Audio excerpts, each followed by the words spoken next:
अम्बेडकरवाद हरबंस लाल बघेल जी का ये किताब है दोस्तों। डॉक्टर अंबेडकर वो महान व्यक्ति थे जिनको किसी भी तरह का कोई लालच अथवा लोभ नहीं था। वो एक चट्टान की तरह स्थिर थे और उनके इरादे कोई नूर की तरह साफ और मजबूत थे। डॉक्टर अंबेडकर ने दुनिया भर के सभी सुख आराम और ऐश भरी जिंदगी और जीवन को त्याग कर वो रास्ता चुना जो उस समय सबसे कठिन विरोधताओं और मुश्किलों से भरा रास्ता था। औरतें, शूद्रों, अछूतों, मजदूरों, गरीबों, मेहनतकशों और किसानों को गुलामी के जंजाल से बाहर निकाल देना एक बहुत ही असंभव तथा कठिन काम था। वो भी इंडिया जैसे देश में जहां वर्ण आश्रम और जातिवाद ने समाज को कील कर रखा हुआ है।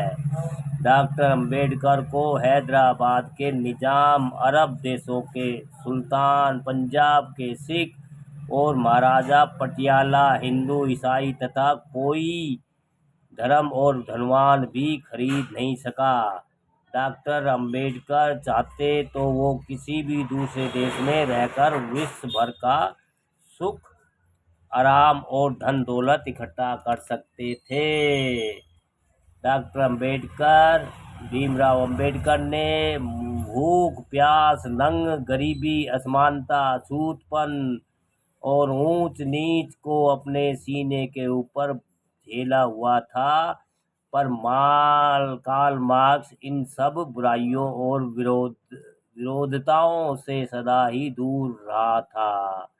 डॉक्टर अंबेडकर जो सदियों से लताड़ी हुई दलित कौम, मजदूर, किसानों, गरीबों, अछूतों, शूद्रों और मेहनतकशों से अथाह प्यार और हमदर्दी थी, इसलिए उन्होंने उचित समय पर अछूत जाति के लोगों को शोषित, एक्सप्लॉइटेड और दलित या दबे हुए रूप में मानना शुरू कर दिया था और कहा था, यह दृढ़ प्रतिज्ञा है कि मैं उन शोषित जनों, एक्सप्लॉइटेड पीपल की सेवा में अपना जीवन बलिदान कर दूंगा।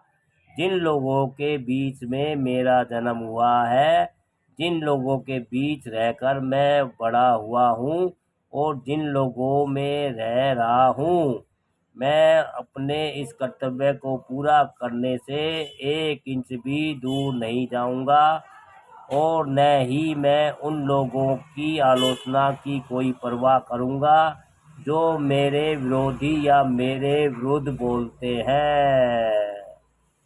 दोस्तों, दूसरी ओर हम कार्ल मार्क्स के व्यक्तित्व को गंभीरता के साथ देखते हैं तो कार्ल मार्क्स डॉक्टर अम्बेडकर की शख्सियत या व्यक्तित्व के आगे बहुत ही छोटा सा बौना नजर आता है। जर्मनी में यहूदियों के साथ बहुत ही भेदभाव किया गया था। कार्ल मार्क्स का यहूदियों पर हो रहे भेदभाव की ओर जरा भी ध्यान नहीं था, बल्कि कार्ल मार्क्स तो यहूदी जेवास को गंदे यहूदी, डर्टी जेवास कहता था। हिटलर जो अपने आप को आर्यन कहने में गर्व महसूस करता था, हिटलर ने यहूदियों पर जो जुल्म किए वो जुल्म भी एक मिसाल है। पर जब हम डॉक्टर अम्बेडकर, भीमराव अम्बेडकर की महानता पर नज़र डालते हैं तो उन्होंने दुनिया की सबसे ज़्यादा अपमानित, बेइज्जत, शोषित, लताड़ित हुई तथा दबी कुचली कौम को अपने सीने के साथ लगाया और अपनी कौम के दुख दर्द को अपना निजी गम और दुख दर्द समझकर जब्र, जोर, जुल्म और हर तरह की गुलामी से और शोषण से मुक्त कराया है। अपने आप को